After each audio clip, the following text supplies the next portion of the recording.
एक छोटा सा प्रश्न और है, भगवान के अवतार कितने हैं? हमारे सनातन धर्म में, हमारे हिंदू धर्म में जब आपसे कोई पूछता है कि आपके भगवान के अवतार कितने हैं, तो आपको कहना चाहिए कि हमारे भगवान नारायण ने 24 अवतार लिए हैं, जिनमें 23 अवतार हो चुके हैं और 24वां कल की अवतार होना है। कौन कौन से अवतार? भगवान के सबसे पहले अवतार। अच्छा देखिए होता क्या है, भगवान नारायण ही अनेक रूप में आकर धर्म की स्थापना करते हैं। हाँ, धर्म की परिभाषाओं को चरितार्थ करते हैं। भगवान नारायण का पहला अवतार है सनकादि, सनक सनंदन सनत कुमार, सनक सनंदन सनत कुमार, सनातन सनत कुमार, ये चार, सनक सनंदन सनातन सनत कुमार, ये भगवान के पहले अवतार हैं सनकादि। भगवान का दूसरा अवतार हुआ है बाराह।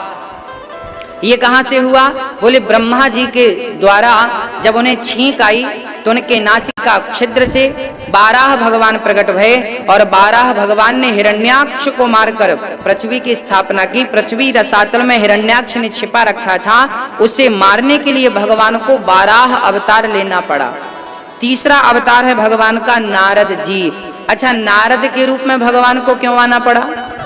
इसलिए आना पड़ा, अच्छा नारद जी की बहुत सारी चर्चाएं हैं, मैं आपको सुनाता चलूं।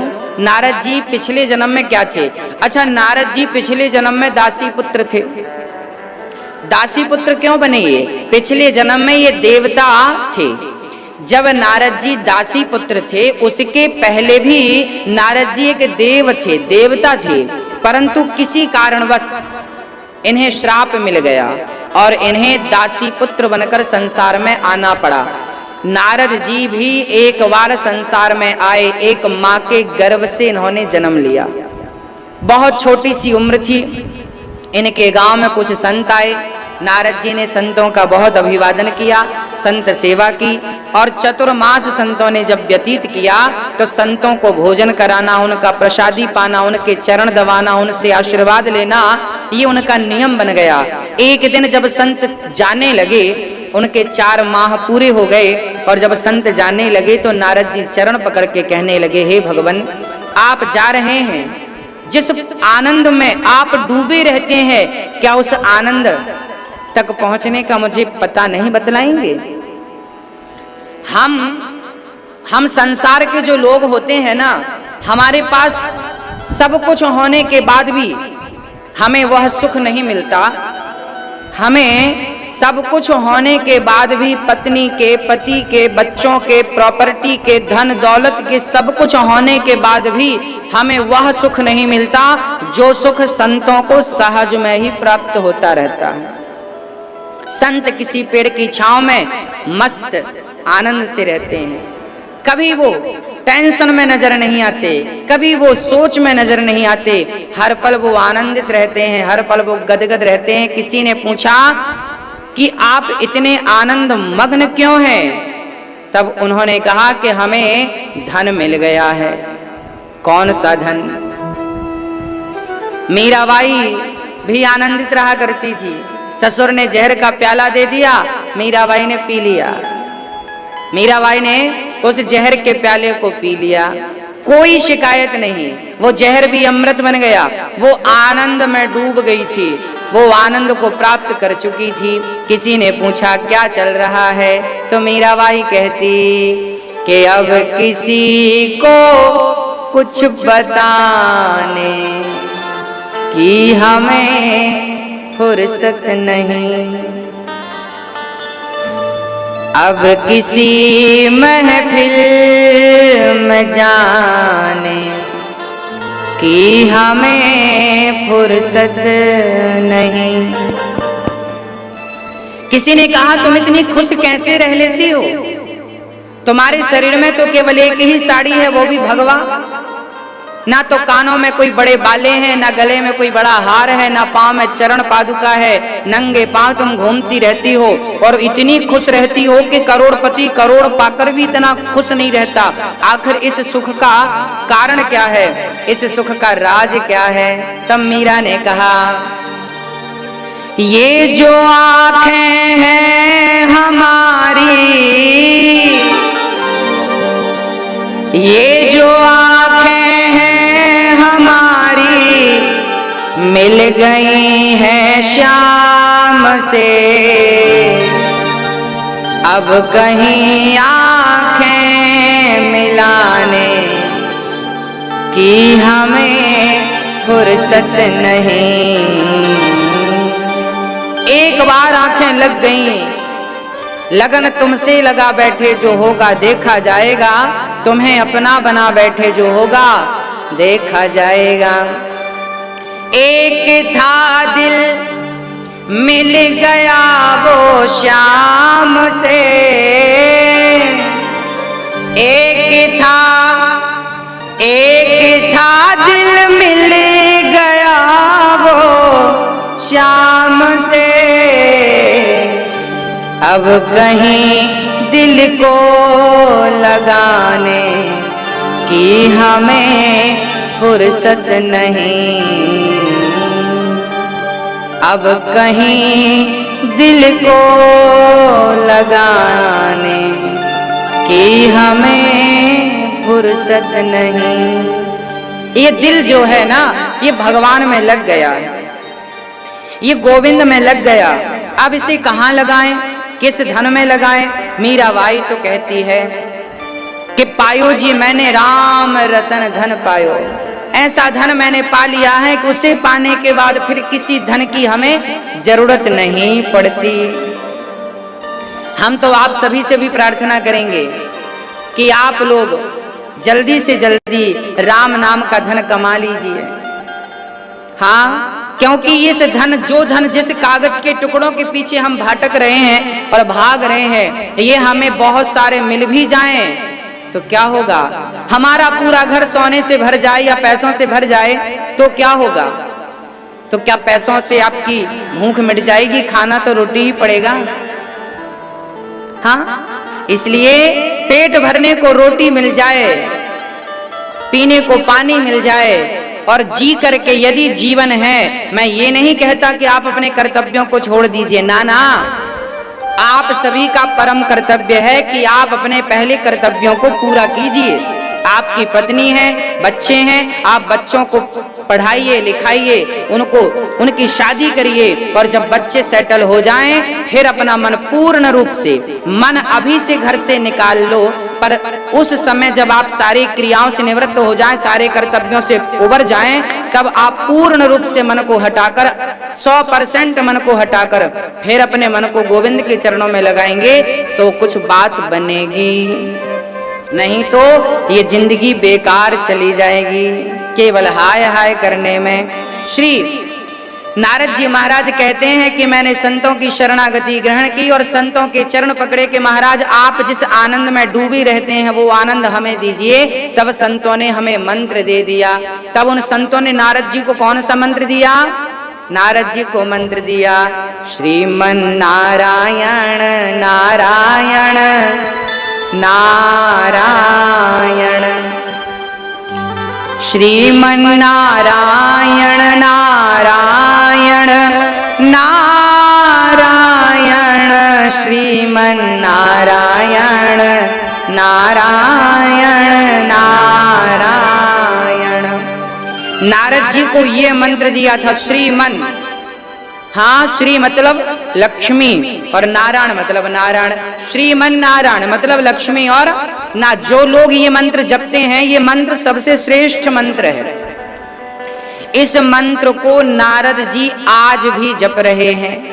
हाँ, आपसे प्रार्थना है कि आप भी यत्र तत्र ना भटकें, यहाँ वहाँ कोई और मंत्रों का जाप ना करें, केवल नारायण नारायण, हरे राम श्री कृष्ण का जाप करें। इसके अतिरिक्त कहीं और ध्यान ना लगाएं। श्री नारद जी महाराज कहते हैं मैं उस मंत्र का जाप करने लगा, मुझे बड़ा आनंद मिला। धीरे धीरे क्या हुआ, एक दिन नारद जी ने देखा कि संत लोग जा रहे हैं। नारद जी चरणों में गिर पड़े, महाराज कहाँ जा रहे हो? संतों ने कहा बेटा चतुर्मास पूरा हुआ, अब हम जा रहे हैं अपने आगे भजन करने, अपने तीर्थ यात्रा में जा रहे हैं। नारद जी ने कहा महाराज हमें भी अपने साथ ले चलो। हाँ, हमें भी अपने साथ ले चलो। उन संतों ने कहा बेटा चलो। नारद जी भी संग हो चले। जैसे ही नारद जी 4 कदम आगे बढ़ाते हैं तो नारद जी की माँ दौड़ी दौड़ी आती, बेटा बेटा बेटा। नारद जी को उठाकर गले लगा लेती है, बेटा तू कहाँ जा रहा है, तू अभी से संत बन जाएगा तो बेटा मेरी कौन देख रेख करेगा। नारद जी रोने लगे, माँ मुझे जाने दो, मुझे संतों के साथ जाने दो, मुझे नारायण नारायण जपने में बड़ा सुख मिल रहा है माँ। नारद जी बहुत समझाते हैं माँ को, पर माँ नहीं समझती। तब उन संतों ने नारद जी से कहा, उस समय नारद जी छोटे से थे, 7 वर्ष की आयु रही होगी। ये नारद जी के पिछले जन्म की कथा है। तब नारद जी से संतों ने कहा कि बेटा तुम पुत्र हो और तुम्हारी माँ अबला है, अर्थात अकेली है, उस माँ का तुम ही सहारा हो। यदि तुम ही चले गए तो माँ किसके भरोसे रहेगी, इसलिए तुम्हारा परम कर्तव्य है कि तुम अपनी माँ का साथ निभाओ और माँ की सेवा में लगे रहो। नारद जी बोले, जो आज्ञा आप कह रहे हैं तो यही होगा। ठीक है, ये कहकर संत आगे चले गए। अब नारद जी महाराज बड़े प्रेम पूर्वक अपनी माँ की सेवा करने लगे और एकांत में बैठ के वही मंत्र जो गुरुजनों ने दिया था। देखिए, जब आप गुरु मंत्र लेते हैं, किन्हीं भी गुरु जी से लीजिए, आप गुरु मंत्र लेते हैं तो आपका परम कर्तव्य है कि आप उस मंत्र का श्रद्धा पूर्वक जाप करें जो मंत्र आपके गुरुदेव ने आपके कान में फूका है। हाँ, गुरु मंत्र कान में ही दिया जाता है, इसकी पुरानी प्राचीन पद्धति है, पुरानी परंपरा है, कान में ही मंत्र डाला जाता है। जैसे खेत में किसान जब बीज बोता है ना, तो मिट्टी के भीतर ही वो अन्न जाना चाहिए, दाना जाना चाहिए। यदि ऊपर रह गया तो चिड़िया चुग जाती है, खा जाती है। इसलिए उसको भीतर होना होता है ताकि सही उसे नमी मिल सके और सही टाइम पे वो अंकुरित हो सके। अब नारद जी को मंत्र तो मिल चुका था, अब माँ की सेवा में वो लगे। जब समय मिल जाए तो वो नारायण नारायण का जाप करते और जो भी कथाएं नारद जी ने सुन रखी थी भगवान के स्वरूप का चिंतन करते, दरस परस करते। एक दिन क्या हुआ कि माँ गौशाला में गाय दोह रही थी, अचानक माँ को सांप ने, सर्प ने डस लिया और माँ का देहांत हो गया, मृत्यु हो गई। माँ का अंतिम संस्कार करके श्री नारद जी उसी रास्ते चल पड़े जिस रास्ते वो संत गए थे। और एक पेड़ जंगल में जब नारद जी पहुंचे तो एक वृक्ष की छांव में श्री नारद जी ने केवल उसी मंत्र का जाप करना शुरू कर दिया। और भागवत जी में लिखा है कि नारद जी ने जाप करते, देखिए आप जाप करेंगे जितना अधिक, उतना अधिक आपको भगवान का साक्षात्कार होना शुरू हो जाएगा। लोग कहते हैं भगवान कहाँ है, भगवान कहाँ है तो दिखाओ। अरे ये सब फिजूल की बातें हैं, व्यर्थ की बातें हैं। हाँ, कुछ चीजें दिखाने की नहीं होती। हाँ, आप किसी अंगूठा छाप को काखा गाघा दिखाओ, कहो कि देखो ये का है, ये का, ये खा, ये गा, ये घा, तो अंगूठा छाप जिसने कभी काखा गागा पढ़ा नहीं, देखा नहीं, तो उसके सामने काखा गाघा है तो भी क्या वो काखा गागा को पहचान सकता है? एक अंगूठे छाप आदमी से जो कभी पढ़ा नहीं, उससे आप कहो कि का खा गा घा, ये 4 अक्षर लिखे हैं, अब बताओ इसमें गा कौन है? गा कहाँ है? का खा गा घा, इन चारों में गा कौन है? तो क्या अंगूठा छाप गा को पहचानेगा? हाँ या ना? नहीं पहचानेगा। उससे पूछा जाए क्यों भाई का कहाँ है, इन चारों में से का कौन है, तो क्या वो का को पहचान सकता है? नहीं, क्योंकि उसने कभी काखा गाघा देखा नहीं, पढ़ा नहीं, समझा नहीं। वो क्या जाने का, वो क्या जाने खा। वही हम आपको समझा रहे हैं कि जिसने भक्ति का काखा गाघा पढ़ा ही नहीं, वो भला भगवान के बारे में क्या जान सकता है?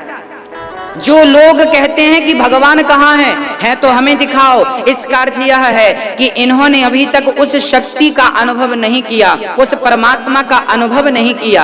हाँ, यदि आप भगवान से प्रेम करेंगे तो आप अनुभव कर पाएंगे, और जब अनुभव हो जाएगा तो ये प्रश्न सदा सदा के लिए मिट जाएगा कि ईश्वर है या नहीं। एक बार स्वामी विवेकानंद जी, रविंद्रनाथ टैगोर जी का नाम सुना होगा आपने। रविंद्रनाथ टैगोर जी के पिता के पास, उनका नाम अभी हमें विस्मरण है, स्वामी विवेकानंद जी उनके पिता के पास गए थे और कहा था, गए कब थे? बोले स्वामी विवेकानंद जी को पता चला कि टैगोर जी बहुत बड़े विद्वान हैं और वो ईश्वर के बड़े नजदीक हैं। तो स्वामी विवेकानंद जी उस समय युवा बच्चे थे, लगभग उनकी 18 वर्ष की उम्र रही होगी।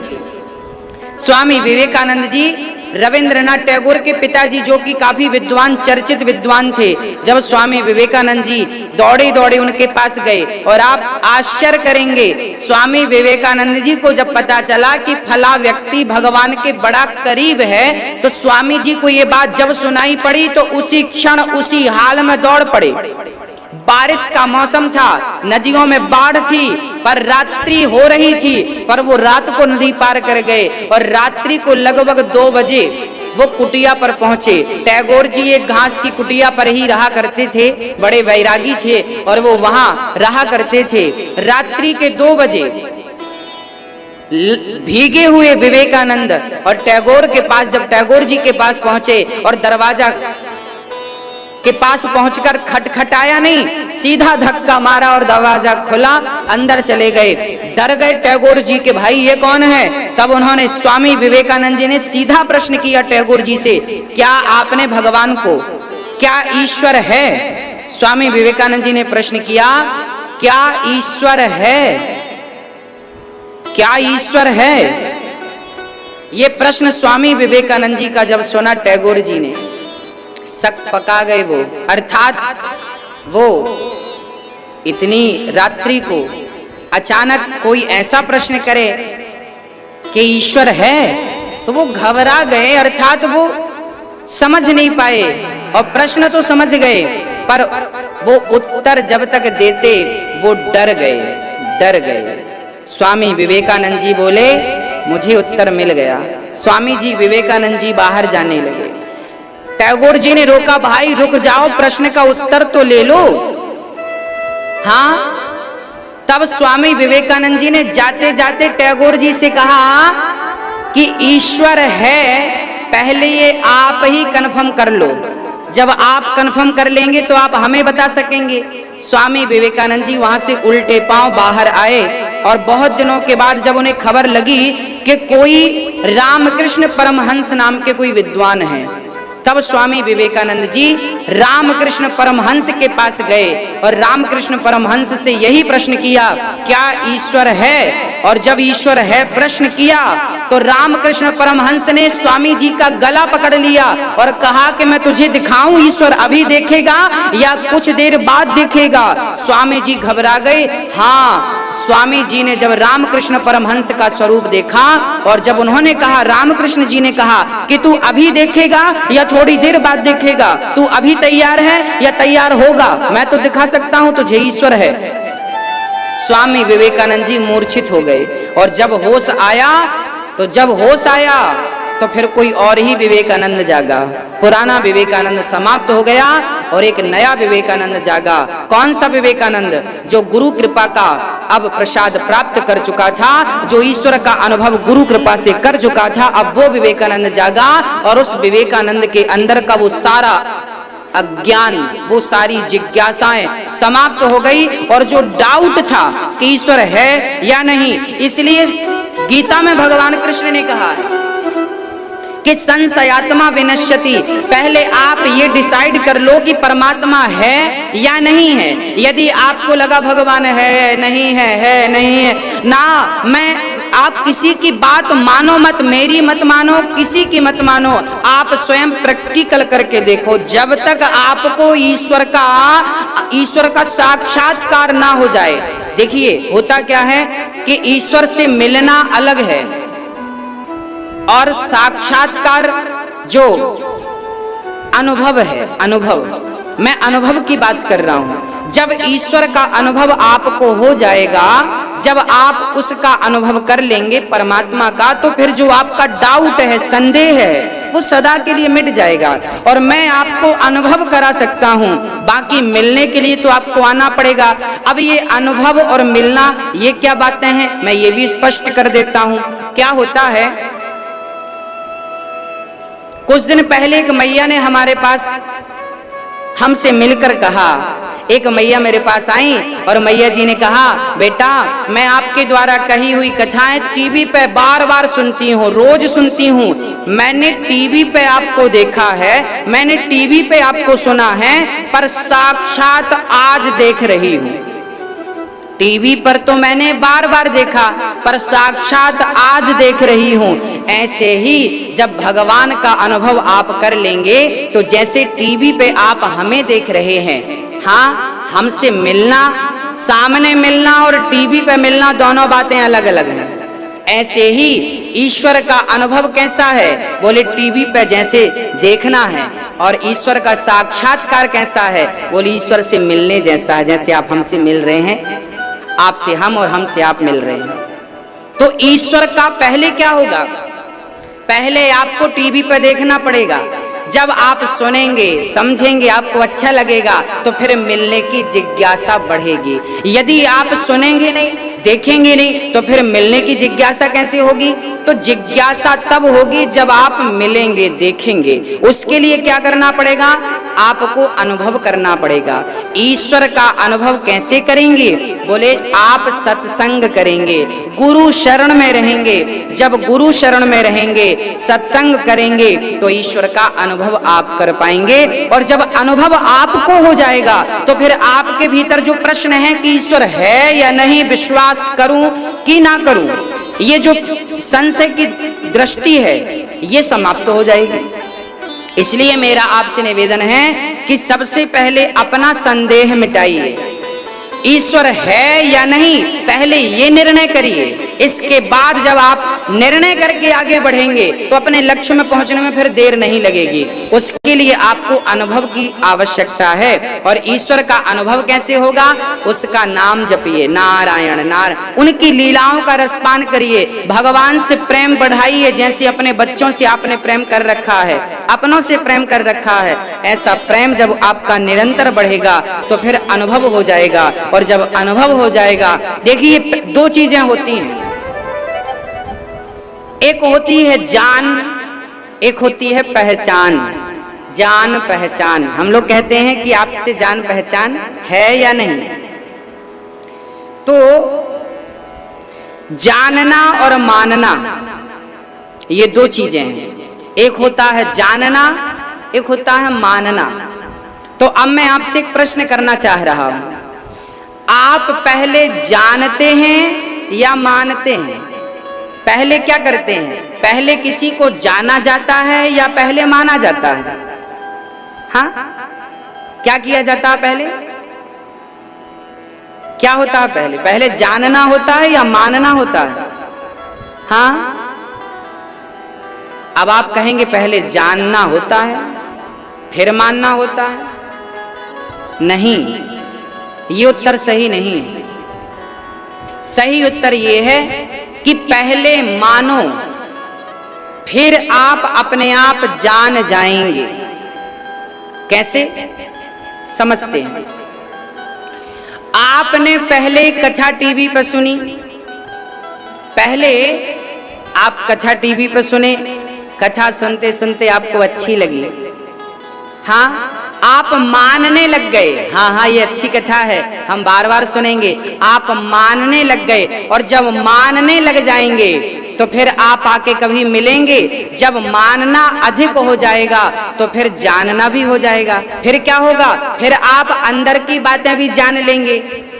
किसी के बारे में ऊपर की बातें सुन लेना अलग है, और उस व्यक्ति को अंदर से जान लेना, अंदर से समझ लेना, ये अलग है।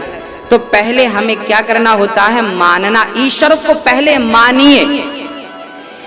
देखिए हमारे घर पे लड्डू गोपाल जी हैं, हम नहीं जानते कि ये भगवान रहते कहाँ हैं, इनका रूप क्या है, इनका रंग क्या है, इनका घर कहाँ है, कैसे हैं। हम तो लड्डू गोपाल जी खरीद के ले आए, अपने घर पे रख लिया। अब रख तो लिया, अब क्या करिए? अब उन्हें मानिए। मानिए मतलब उनकी सेवा करिए, उनकी उनकी उनकी भक्ति करिए, पूजा करिए। जब आप उन्हें मानने लग जाएंगे, रोज रोज उनका नाम, उनका चिंतन, उनका ध्यान करने लग जाएंगे, फिर क्या होगा? जब मानने लग जाएंगे तो धीरे से भगवान अपने आप को जना देंगे। कहते हैं भगवान को वही जान सकता है जिन्हें वो जनाना चाहे, नहीं जनाना चाहे तो कोई नहीं जान सकता। आप लाख उपाय कर लीजिए, यदि वो आपको जनाना नहीं चाहेंगे तो आप कभी नहीं जान सकते। इसलिए आपका काम है मानना। आप तो मानते रहिए राम को। मैं ये बात केवल ईश्वर के संदर्भ में कह रहा हूं, किसी व्यक्ति विशेष के संदर्भ में नहीं कह रहा हूं। व्यक्ति विशेष को तो पहले आपको जानना पड़ेगा, फिर आपको मानना पड़ेगा। परंतु भगवान के संदर्भ में ये बात उल्टी हो जाएगी कि पहले मानिए, फिर वो हमें योग्य समझेंगे तो जनाना चाहेंगे तो जनाएंगे, और जनाना नहीं चाहेंगे तो नहीं जनाएंगे। तो भगवान को हमें पहले मानना है, उसके बाद वो कृपा करेंगे तो जना सकते हैं। नारद जी ने यही किया। नारद जी ने मंत्र का जाप किया, एक पेड़ की छांव में खड़े हो गए और नारायण नारायण नारायण नारायण का जाप करने लगे। करते करते करते करते जवानी बीत गई, बुढ़ापा बीत गया, परंतु मान रहे थे, अभी तक जाना नहीं था। अब विचार आने लगा, बुढ़ापा आ गया, भगवान मिले ही नहीं। तब क्या हुआ, नारद जी के भीतर भगवान प्रकट हो गए और नारद जी ने भगवान का बड़ा अद्भुत दर्शन किया। बड़ा आनंद आया उन्हें, बड़ी अच्छी अनुभूति हुई नारद जी महाराज को। तभी वो अनुभूति अंतर्धान हो गई, अदृश्य हो गई। अब नारद जी चारों तरफ खोजने लगे, भगवान अभी अभी तो आपने हमें दर्शन देकर कृतार्थ किया, अब आप कहाँ चले गए प्रभु, आप कहाँ चले गए। तब आकाशवाणी हुई कि पुत्र, इस जन्म में मेरा दर्शन तुझे नहीं हो सकता, अगला जन्म जब होगा तब होगा। तब नारद जी ने अपना शरीर सुखा दिया और अपना शरीर छोड़ दिया। वह नारद जी फिर ब्रह्मा के पुत्र बनकर जन्म लेते हैं और भगवान का निरंतर वो दर्श परस करते हैं। जब मान लिया तो फिर भगवान ने जना दिया। तो मानना और जानना, तो भगवान से आप पहले मानने लग जाइए। जब आप मानने लग जाएंगे तो फिर क्या होगा, उनका अनुभव हो जाएगा, और जब अनुभव हो जाएगा तो ईश्वर है या नहीं ये भ्रांति समाप्त हो जाएगी। फिर आपका मन जो भटकता है ये भटकाव समाप्त हो जाएगा। फिर एक निश्चित रास्ता आपको मिल जाएगा, चलते चलते ईश्वर की प्राप्ति। भगवान नारायण ही नारद जी के रूप में प्रकट भय, ये तीसरा अवतार है। भगवान ने चौथा अवतार धारण किया था नर नारायण का। ये नर नारायण कौन है? धर्म की पत्नी मूर्ति के गर्भ से आप आए थे और आपने इंद्रियों को वश में करके लोगों को ये बतलाया कि इंद्रियों को वश में कैसे किया जाता है। 24 अवतार में ये चतुर्थ अवतार भगवान का नर नारायण के रूप में हुआ। 5वां अवतार भगवान का कपिल देव जी के रूप में हुआ। ये वही कपिल देव जी हैं जिन्होंने अपनी माँ को सांख्य शास्त्र का उपदेश किया और भक्ति का मार्ग अपनी माँ को बतलाया। 6वां अवतार भगवान का श्री दत्तात्रेय जी के रूप में हुआ, जिन्होंने 24 गुरु बनाए। 7वां अवतार भगवान का यज्ञ भगवान, 8वां फिर ऋषभ देव जी, 9वां अवतार पृथु भगवान, 10वां अवतार मत्स्य मछली, 11वें अवतार में भगवान कछुआ कच्छप बने। समुद्र मंथन के टाइम पे पर्वत को पीठ पर आपने धारण किया। 12वां अवतार धनवंतरी, 13वां मोहिनी, 14वां नरसिंह, 15वां वामन, 16वां परशुराम जी, 17वें अवतार में वेद व्यास जी प्रकट भये। और भगवान ने 18वां अवतार में श्री राम जी जो थे भगवान के 18वें अवतार थे। 19वें अवतार बलराम जी, 20वें अवतार कृष्ण जी और 21वें अवतार बुद्धावतार। देखिए भागवत कैसा ग्रंथ है। इस कलयुग के जब 10 वर्ष बीते, इस कलयुग के जब 10 वर्ष बीते तब व्यास जी ने भागवत की रचना की। हाँ, किसके कहने पर? नारद जी के कहने पर की। व्यास जी 17 पुराण लिख चुके थे, बड़ा मन उदास था, क्या करें क्या करें क्या करें समझ नहीं आया। तब नारद जी ने कहा कि आप भागवत की रचना कीजिए, तब कहीं आपको शांति का अनुभव होगा। नारद जी के कहने से व्यास जी ने भागवत की रचना की। अच्छा, भागवत कलयुग के प्रारंभ में लिख गया था और भागवत में व्यास जी ने लिखा था कि कलयुग के जब कुछ 1000 वर्ष बीत जाएंगे तब भगवान का एक अवतार होगा। कौन सा? बोले बुद्धावतार। जब भागवत आप पढ़ेंगे तो भागवत में लिखा है, व्यास जी ने उसमें लिखा है कि बुद्धावतार होगा। हाँ, मतलब जब व्यास जी भागवत लिख रहे थे तब बुद्धावतार नहीं हुआ। भागवत में लिखा है कि बुद्धावतार होगा, अर्थात बुद्ध अवतार होने के पहले ही भागवत लिखी जा चुकी थी। ये बात भागवत में लिखी है, ये बात स्पष्ट है। और कुछ लोग कहते हैं ना कि भागवत तो पंडितों ने अभी लिख दी। हाँ, कुछ लोगों को वेदों पर, पुराणों पर संदेह है। कुछ लोग ये कहते हैं कि भागवत तो लोगों ने अपने मन से लिख डाली ना, ये भागवत लिखने के लिए स्वयं भगवान व्यास बनकर प्रकट भये थे।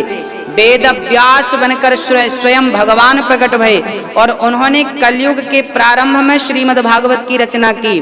और भागवत में आने वाले टाइम पे क्या क्या घटना घटनी है सब कुछ पहले लिख दिया। बुद्धावतार होगा, किस माँ के गर्भ से होगा, ये तक लिख दिया। और कल की अवतार जो आने वाले युग में, इसी कलयुग के अंत में 23-22वां अवतार हरि अवतार जो गजेंद्र को बचाने के लिए भगवान ने लिया। 23वां अवतार हयग्रीव अवतार, जिन्हें हयग्रीव अवतार भगवान ने धारण किया। और कलयुग के आखिरी में संबल ग्राम में विष्णु यश नाम के पंडित जी के घर में कलयुग के अंत में कल की अवतार होगा। होगा ये लिखा है। हाँ, एक होगा लिखा था बुद्धावतार, वो हो चुका, वो सत्य, जो बात लिखी थी वो सत्य हो चुकी। अब एक और लिखा है कि इसी कलयुग में, ये 28वां कलयुग चल रहा है वैवस्वत मनवंतर का, इस कलयुग में भगवान का कल की अवतार होने वाला है। बोलिए भागवत भगवान की जय। हमारे वेद पुराण किसी कोई इन्हें सत्य प्रमाणित करे, इसके मोहताज नहीं है हमारे ग्रंथ। हमारे ग्रंथ स्वतः ही प्रमाणित हैं, इन्हें प्रमाण की जरूरत नहीं है। जो सत्य होता है उसे सिद्ध करने की जरूरत नहीं होती, सत्य स्वतः ही सिद्ध होता है। उसे क्या सिद्ध करेंगे आप, है ऑलरेडी सिद्ध है वो। ऐसे वेद पुराण ये सब जन कल्याण के लिए ये ग्रंथ अनादि समय से प्रकट हैं और जन कल्याण कर रहे हैं। भगवान के 24 अवतारों की चर्चा बड़ी अद्भुत। व्यास जी महाराज ने भागवत की चर्चा जब लिखी, भागवत को लिखा, तो महाभारत के प्रसंग से भागवत को प्रारंभ करते हैं। ये महाभारत क्या था? महाभारत के विशाल युद्ध था कौरव और पांडवों में। महाभारत अभी टीवी पर सीरियल आपने देखा होगा, महाभारत जो पुराना महाभारत था आपने देखा। महाभारत केवल एक व्यक्ति के कारण हुआ था और उसका नाम था दुर्योधन। भगवान श्री कृष्ण शांति दूत बनकर आए थे, कहा था कि पांडवों को 5 गांव दे दो, इंद्रप्रस्थ दे दो। दुर्योधन ने कहा हम सुई की 9 के बराबर जमीन भी नहीं देंगे पांडवों को। परिणाम क्या हुआ? महाभारत हुआ, दुर्योधन इत्यादियों को मरना पड़ा। यदि धृतराष्ट्र चाहते और दुर्योधन का विरोध कर देते तो शायद जनसंहार जो हुआ शायद ये बच जाता। भरी सभा में जो नारी का अपमान दुर्योधन ने किया, द्रौपदी का, शायद बच जाता। विदुर जी ने कहा है विदुर नीति में कि यदि शरीर में एक उंगली को काट देने से यदि हाथ की रक्षा हो रही है तो उस उंगली को काट देना चाहिए। शरीर में हाथ काट देने से यदि संपूर्ण शरीर की रक्षा हो रही है, कई बार डॉक्टर कहता है कि आपको पॉइजन हो गया है, आपको जल्दी से अपना हाथ कटवाना पड़ेगा, तो आप क्या कहते हैं? यदि हाथ काट देने से सारा शरीर बच रहा है तो समझदारी क्या है? हाथ काट देने में। पांव के यदि हमारे शरीर के एक अंग को काट देने से यदि संपूर्ण शरीर की रक्षा हो रही है तो हमें उस अंग को काट देना चाहिए, ऐसा विदुर जी कहते हैं।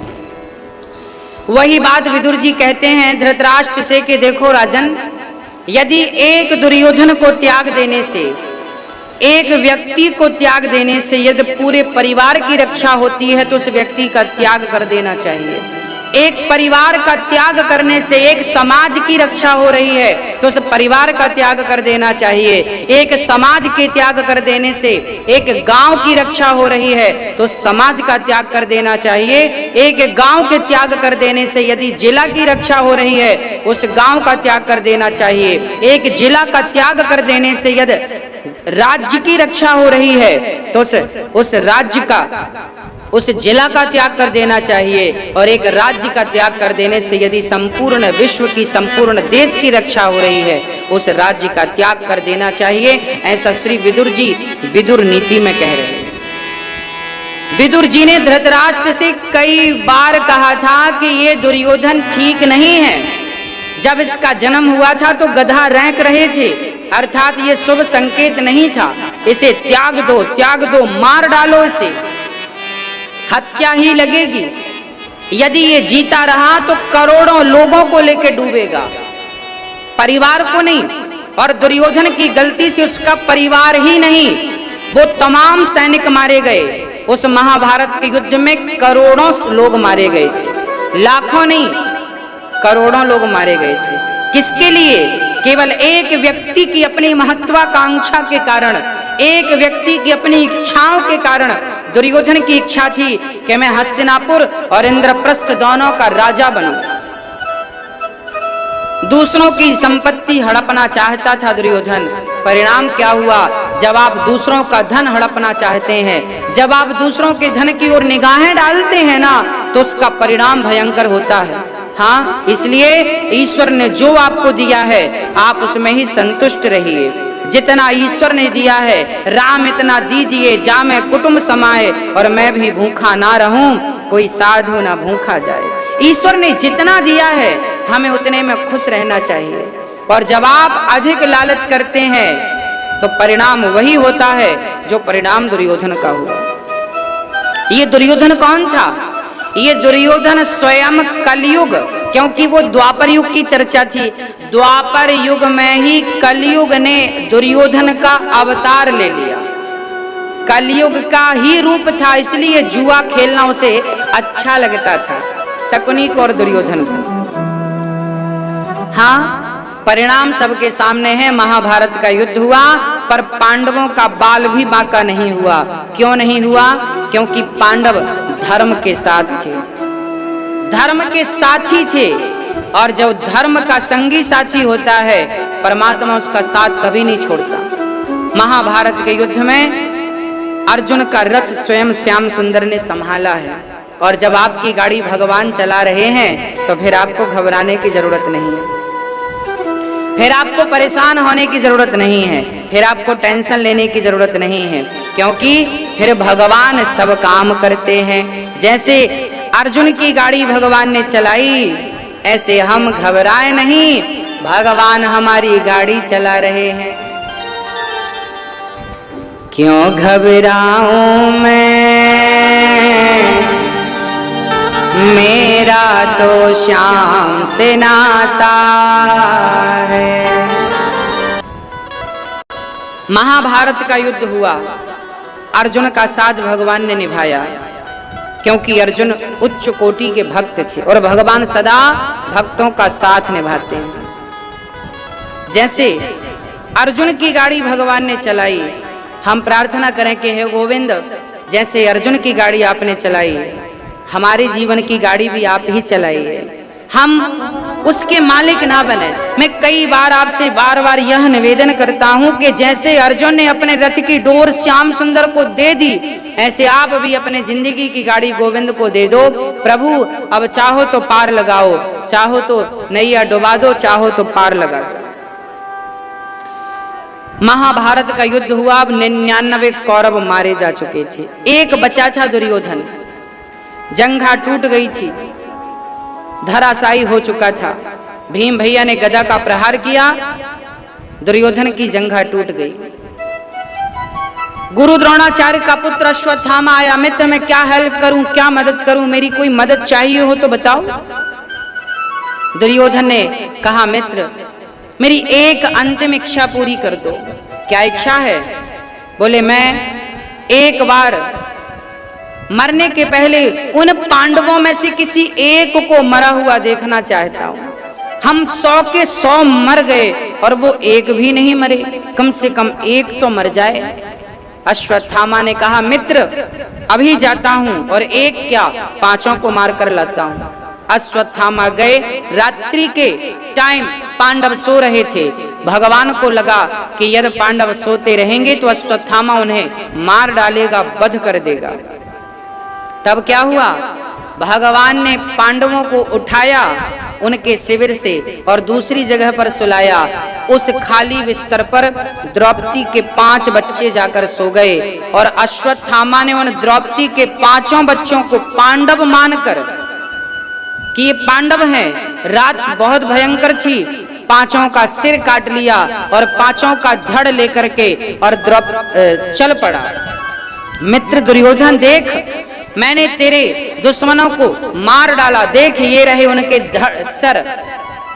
दुर्योधन ने ध्यान से देखा, कहा मुझे भीम का सिर दे दो, मैं अपने हाथों से उसे दबाना चाहता हूं। और जब भीम का सिर दिया, दबाया, आसानी से वो दब गया। दुर्योधन समझ गया कि ये पांडव नहीं है। ध्यान से देखा तो वो पांडव नहीं, पांडव पुत्र थे। दुर्योधन उसी क्षण पहले प्रसन्नता हुई कि पांडव मारे गए, बाद में दुखी हुआ कि ये पांडव नहीं पांडव पुत्र हैं। उसी क्षण दुर्योधन की मृत्यु हो जाती है। पहले प्रसन्न हुआ, बाद में दुखी हुआ। उसे श्राप था कि तू पहले सुखी होगा, बाद में दुखी होगा, उसी क्षण तेरी मृत्यु हो जाएगी। ये श्राप एक संत ने इसलिए दिया था क्योंकि ये दुर्योधन बचपन में संतों को बड़ा परेशान करता था। संतों की कुटिया में जाकर आग लगा देता था और जब संत से डांटते ना तो पहले तो नाचता कि आग लग गई, आग लग गई, और संत डांटते तो तुरंत रोने लग जाता। संतों ने कहा जा तू पहले प्रसन्न होता है, बाद में रोने लगता है। जा, जब तू प्रसन्न होगा पहले और बाद में तुरंत दुखी हो जाएगा, उसी क्षण तेरी मृत्यु हो जाएगी। ये श्राप था दुर्योधन को बचपन में संतों का। पांडव मर गए इस बात की खुशी थी और पांडव पुत्र नहीं है ये, इस बात का दुख हुआ। उसी क्षण प्राण निकल गए, उसी क्षण प्राण निकल गए। अब यहाँ द्रौपदी ने देखा कि मेरे बच्चे सोकर नहीं उठे।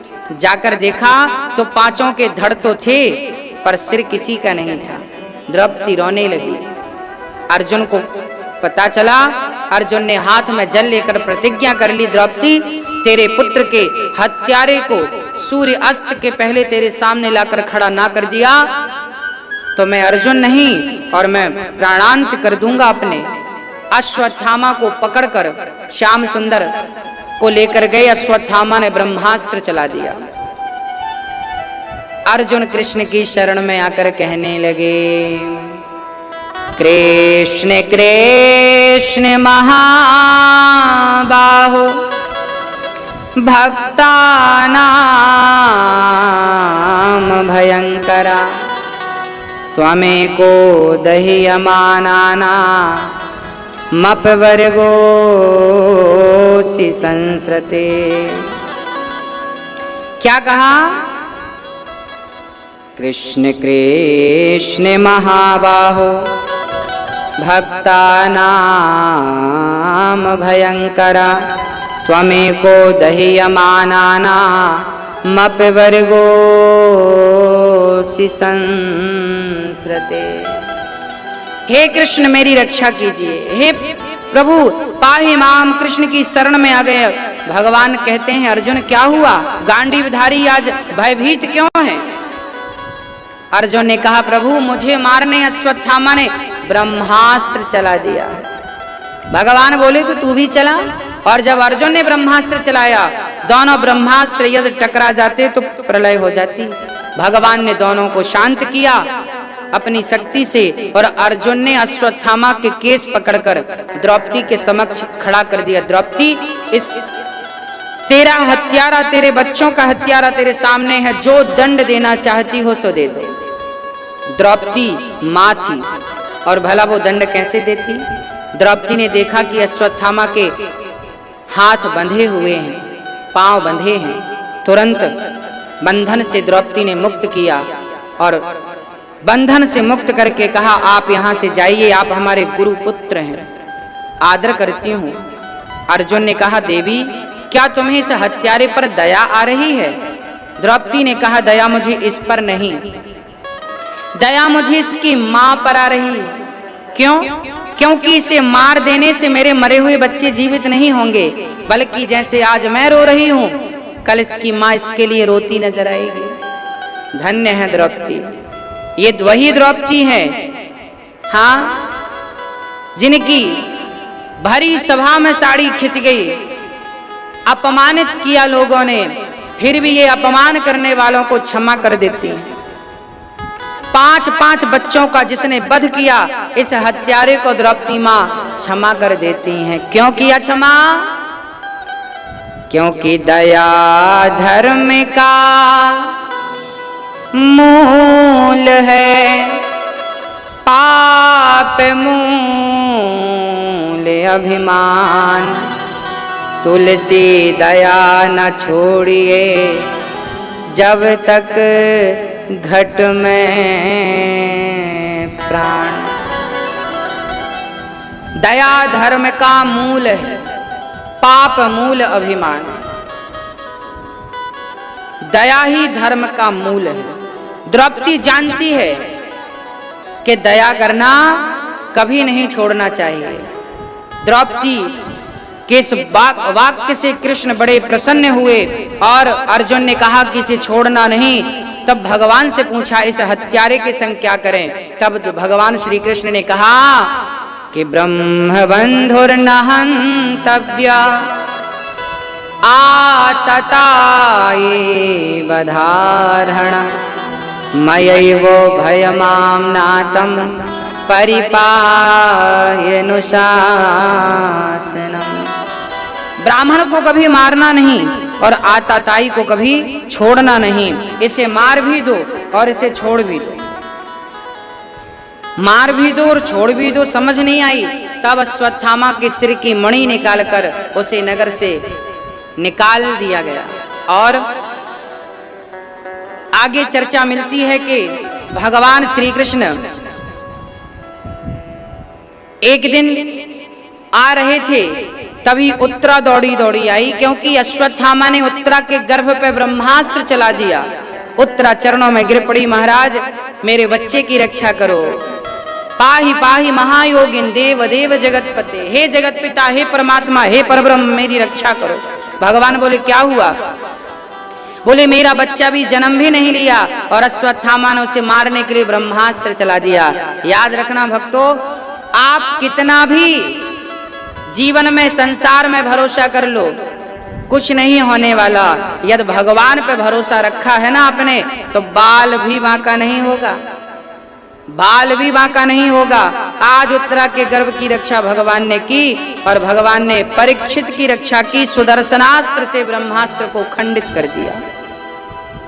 भगवान कभी गर्भ में नहीं जाते, पर आज उत्तरा के गर्भ में भक्त की रक्षा करने को भगवान चले गए, क्योंकि भगवान भक्तों के अधीन हैं। उत्तरा के गर्भ में चले गए भगवान, क्योंकि भगवान तो प्रकट होते हैं, भय प्रकट कृपाला दीन दयाला, पर आज उत्तरा के गर्भ में चले गए। अब बड़ी अद्भुत चर्चा की ओर मैं आपको ले चल रहा हूं। जब पूरा महाभारत हो गया, पांडव लोग अब राजा बन गए। एक दिन कुंती मां बड़ी उदास थी, बड़ी खिन्न थी। तभी भगवान कृष्ण की नजर कुंती पर पड़ी। अच्छा, कुंती केवल पांडवों की मां ही थी, इतना ही नहीं, कुंती कृष्ण की बहुत बड़ी भक्त थी। कुंती बुआ कृष्ण को भगवान मान चुकी थी। वो जानती थी कि ये परमात्मा ही साकार रूप में हम इंसानों के रूप में प्रकट भये हैं, और कुंती बुआ कृष्ण को प्रणाम करती, आदर करती। एक दिन कुंती बुआ उदास थी। तब श्याम सुंदर ने कहा, मां आप परेशान क्यों हैं? आप उदास क्यों हैं? आपकी उदासी का कारण क्या है? तब कुंती बुआ ने कहा, श्याम सुंदर, आज लग रहा है मुझे कि मुझे आपसे कुछ मांगना चाहिए। भगवान कृष्ण बड़े प्रसन्न हुए। माँ, आपका बुढ़ापा आ गया, पहली बार आपने मुझसे कहा है कि कुछ मांगना चाहिए। अर्थात पूरी जिंदगी जीली कुंती बुआ ने, आज तक भगवान से कुछ मांगा नहीं, आज पहली बार वो मांग रही हैं। इसका अर्थ यह भी है कि भगवान से कभी कुछ मांगो मत।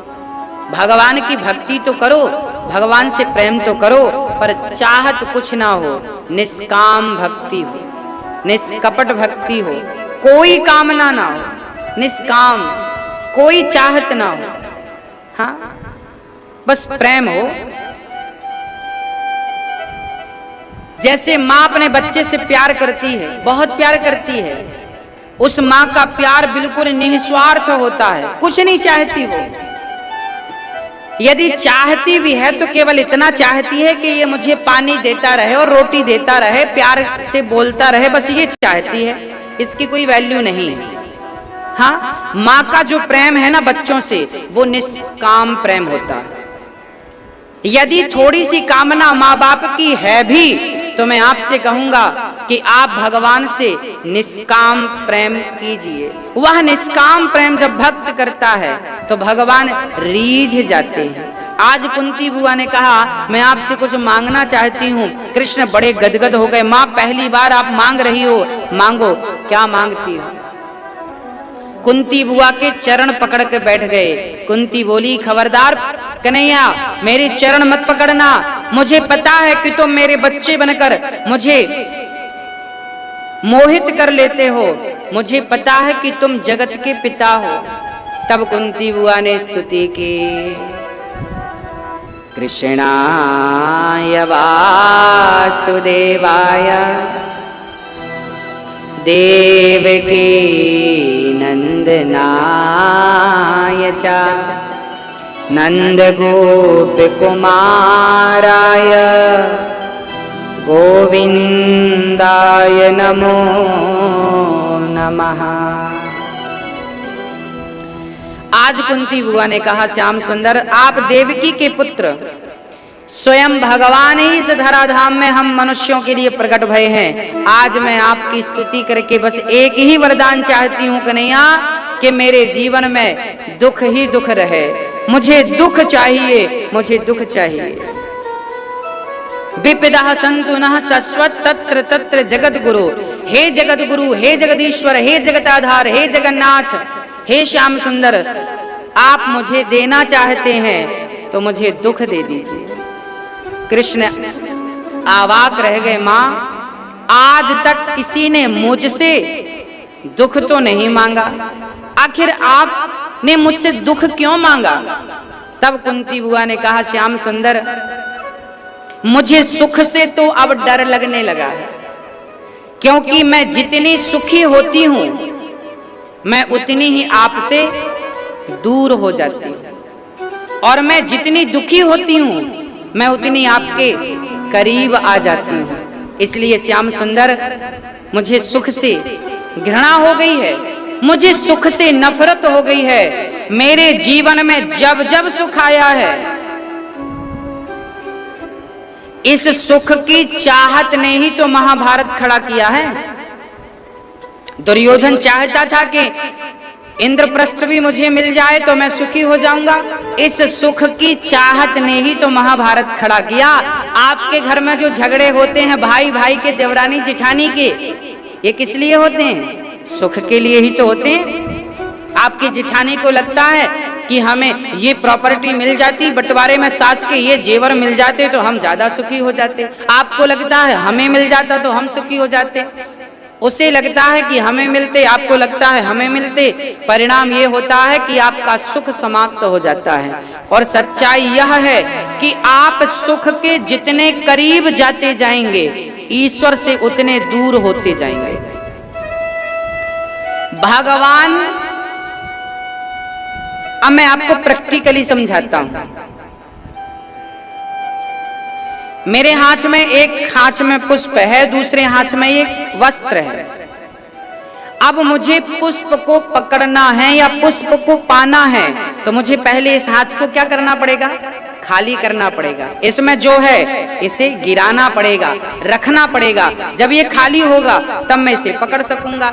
बस उसी तरह जब आपका हृदय खाली होगा, जब आप संसार को, संसार के सुखों को छोड़ेंगे, तब तो भगवान के चरण पकड़ेंगे। अभी आपने धन दौलत को, परिवार को छोड़ा ही नहीं तो फिर भगवान को कैसे पकड़ेंगे? भाई आप दोनों को तो पकड़ नहीं सकते। अब मैंने दोनों को पकड़ लिया, एक हाथ से इस नाव को पकड़ लिया, एक हाथ से इस नौका को पकड़ लिया, तो क्या होगा? डूब जाऊंगा। एक ही नौका पर सवार रहिए तो पार जाएंगे, दोनों नौका पर सवार होना चाहेंगे तो डूब जाएंगे। संसार को पकड़ रखा है तो परमात्मा पकड़ में नहीं आएगा, और परमात्मा को पकड़ लिया कस के तो फिर संसार का ध्यान रहेगा नहीं। और मैं तो कहता हूं कि पकड़ना था जितना, संसार को पकड़ लिया, कर्तव्य थे जितने कर लिए पूरे। अब ईश्वर की प्राप्ति का कर्तव्य पूरा करो, और परमात्मा का साक्षात्कार ना सही तो कम से कम अनुभव करना तो सीख लो। इस जन्म में उसका साक्षात्कार ना कर सको, सामने प्रत्यक्ष ना देख सको, तो कम से कम अनुभव तो सीख लो। अनुभव भी नहीं सीख पाए उस परमात्मा का, उसका अनुभव भी नहीं हुआ। जैसे हमें हवा का अनुभव हो रहा है ना, हवा हम देख तो नहीं रहे हैं पर हवा का अनुभव कर रहे हैं, उसी तरह परमात्मा का भी अनुभव हो, नारायण का भी अनुभव हो। मैं चाहता हूं कि आपको अनुभव हो। मुझे तो अनुभव होता है, होता रहता है, परंतु कई लोग कहते हैं महाराज जी आपने भगवान को देखा। हम कहते हैं भाई भगवान का अनुभव तो करते रहते हैं, अब दर्शन साक्षात की बात है तो लाइन पे खड़े हैं, कभी ना कभी नंबर आएगा जब भगवान को लगेगा कि इसे दर्शन देना है तो वो दे देंगे, क्योंकि उनका दर्शन मेरी योग्यता से नहीं मिल सकता, उनका दर्शन तो उनकी कृपा से संभव है। ऐसी संसार में कोई योग्यता नहीं है जिस योग्यता से परमात्मा को पा लिया जाए। हाँ, परमात्मा योग्यता से नहीं, परमात्मा तो अकारण करुणा वरुणालय है, वो तो भगवान स्वयं कृपा करते हैं। विभीषण की कोई योग्यता नहीं थी कि वो राम को पा सके, विभीषण को योग्यता के बल पर राम नहीं मिले, विभीषण को तो कृपा से राम प्राप्त हो गए। जटायु की कोई योग्यता नहीं थी कि वो राम को पा सके, वो तो कृपा से राम नसीब हो गए। अरे बाली की कोई योग्यता नहीं थी कि वो राम का दर्शन कर सके, पर कृपा करके राम ने उस बंदर को भी दर्शन दे दिया। अरे सुग्रीव की क्या योग्यता थी? सुग्रीव तो भगवान पर संदेह करता था। क्या करता था सुग्रीव? सुग्रीव कहते थे कि तुम क्या बाली को मारोगे, बाली तो बड़ा बलवान है और मार सकते हो, तो फिर एक काम करो, ये ताड़ के वृक्ष लगे हैं साथ, एक ही बाण से यदि इनमें छेद कर दो, इनको गिरा दो, तो मैं मान लूंगा कि आप बाली को मार सकते हैं। आप बताइए, हनुमान जी कह रहे हैं कि ये भगवान हैं, पर सुग्रीव मानने को तैयार नहीं। सुग्रीव भगवान की परीक्षा ले रहा है कि पहले ताड़ के वृक्ष गिराओ तब मैं मानूंगा कि आप बाली को मार सकते हैं। अर्थात ईश्वर पर भी सुग्रीव को संदेह था। हाँ, जब बाली को राम ने मारा तब फिर सुग्रीव को फिर क्लियर हो गया कि हाँ ये परमात्मा है। अब कोई फिर बाद में कोई संदेह रहा नहीं, पर पहले पहले संदेह था। तो सुग्रीव को भी भगवान यदि मिले हैं तो सुग्रीव कोई तपस्वी नहीं था, सुग्रीव एक नंबर के भोगी थे। भोगी? हाँ, जब राम ने बाली को मारा और सुग्रीव की पत्नी उनके हाथ लगी तो 4 महीने तक पत्नी के पास थे सुग्रीव। राम एक गुफा में खड़े रहे, 4 महीने गुफा में 4 महीने गुजारा। राम जी ने सुग्रीव एक बार पूछने नहीं आया कि आपको पानी चाहिए कि नाश्ता चाहिए कि भोजन चाहिए, एक बार पूछने नहीं आया। पावा राजकोष पुर नारी, सुग्रीव ही सुधी मोरी बिसारी। ये स्वयं राम जी कह रहे हैं कि सुग्रीव हमें भूल गया। किसको पाकर भूल गया? पावा राज, राजा, राज गद्दी पाया। पावा राज कोष, कोष मतलब धन, पावा राज कोष पुर मतलब पूरी नगरी पाया, और नारी, पावा राज कोष पुर नारी, 4 चीजें पाया है सुग्रीव। तो भगवान की सुग्रीव ने शुद्ध भुला दिया। ये धन दौलत पाने वाले ना सबसे पहले भगवान को भूल जाते हैं। इसलिए कुंती बुआ कहती है कि मुझे सुख नहीं चाहिए। कुंती बुआ कहती हैं हमें तो दुख चाहिए। विपदा संतु न सस्वत तत्र तत्र जगत गुरु, हमें सुख की कोई अपेक्षा नहीं। और मैं आपसे यही निवेदन करता हूं कि परमात्मा ने जहां आपको रखा है, जिस हाल में रखा है, आप 1000 रुपए की साड़ी पहनती हो माँ या 100-200 रुपए की साड़ी पहनती हो, आप भाई 56 भोग खाते हैं या नमक रोटी खाते हैं, जहां है जो खाते हैं उसमें आप सुखी रहिए और परमात्मा का धन्यवाद देते हुए उन्हें याद करिए। हाँ, आप हलवा पूड़ी खाएं या नमक रोटी खाएं, हाँ सुबह तक पेट खाली हो जाता है, टिकता कुछ भी नहीं है। इसलिए इनके चक्कर में परमात्मा को ना भुलाया जाए। हाँ, इसलिए परमात्मा का अधिक से अधिक चिंतन करें और आप आत्म कल्याण कर लें। मुझे स्मरण है, मैंने एक संत के मुंह से सुना और पढ़ा भी हूं कि हमारे जगन्नाथपुरी में, आपने नाम सुना होगा संत का, श्री चैतन्य महाप्रभु। चैतन्य महाप्रभु का नाम आपने सुना होगा। ये चैतन्य महाप्रभु स्वयं भगवान कृष्ण के दर्शन इनके स्वरूप में होते थे। अर्थात श्री चैतन्य महाप्रभु जो थे ना, ये स्वयं भगवान के ही स्वरूप थे, परंतु अनन्य भक्त थे। चैतन्य महाप्रभु के बारे में लिखा है कि चैतन्य महाप्रभु लोगों के घर जाते थे और भीख मांगते थे, और लोग जब उन्हें हलवा देते, पूड़ी देते और पैसे देते और चावल आटा दाल देते तो चैतन्य महाप्रभु मना कर देते, बोले हमें ये भिक्षा नहीं चाहिए। तो फिर कौन सी भिक्षा चाहिए? बोले हमें हरि नाम की भिक्षा चाहिए। एक बार तुम कह दो हरि बोल, एक बार कह दो हरि बोल, एक बार कह दो हरे राम राम राम हरे हरे, हरे कृष्णा कृष्णा कृष्णा हरे हरे। मात्र एक बार आप कह दो। जिसके घर भीख लेने जाते तो उसके घर से दाल चावल आटा रोटी पकौड़ी पकवान ना लेते और उनसे कहते कि तुम एक बार हरि बोल कहो और हरे राम कहो और संकल्प लो कि रोज कम से कम एक माला हरे राम का जपेंगे। ऐसे वो 100-200 घर भिक्षा लेने जाते और हरि नाम की भिक्षा लेकर आते।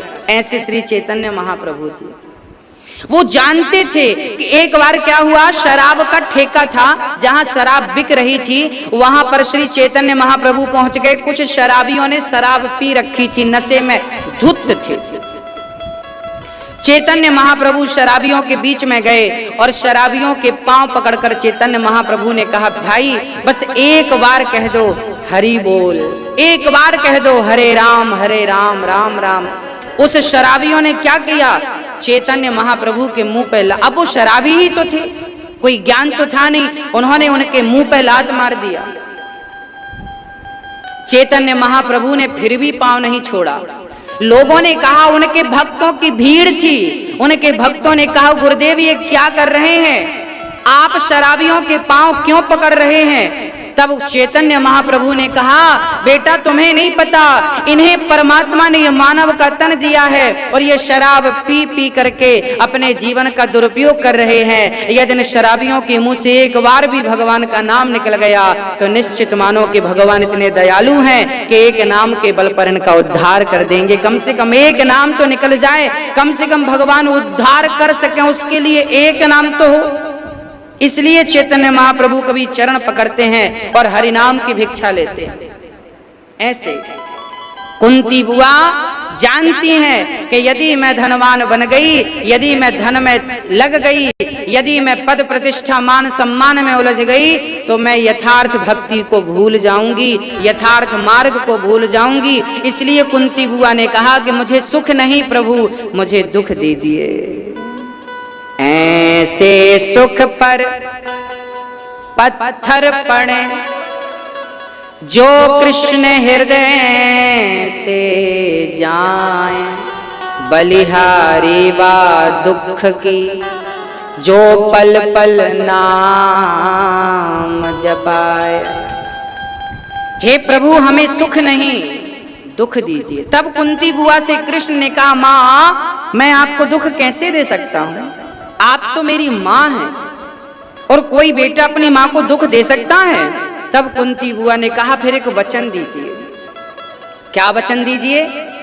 तब कुंती बुआ ने कहा कि हे प्रभु एक वचन दो, यदि दुख नहीं दे सकते तो एक वचन दो कि मैं कभी आपको भूलूं नहीं। हे नाथ मैं आपको कभी भूलूं नहीं। हम सभी को जरूर दिन में 4 बार 6 बार 10 बार कहना चाहिए कि हे नाथ मैं आपको कभी भूलूं नहीं, हे नाथ मैं आपको कभी भूलूं नहीं। जब हम कोई गलती करते हैं ना तो हम क्या बोलते हैं? Sorry sorry sorry sorry. यदि हमसे कोई गलती होती है तो हम सामने वाले को क्या बोलते हैं? सॉरी सॉरी सॉरी, क्षमा कर दीजिए, गलती हो गई। अब हमसे गलतियां क्या हुई वो मैं गिनाता हूं। हमसे गलती ये हुई कि हम भोगों में उलझ गए, व्यर्थ में अहंकार करने लग गए, क्रोध करने लग गए, लोभ करने लग गए। ये हमारी गलतियां हैं। इसलिए भगवान से सॉरी मत बोलो, भगवान से ये कहो कि हे नाथ मैं आपको कभी भूलूं नहीं।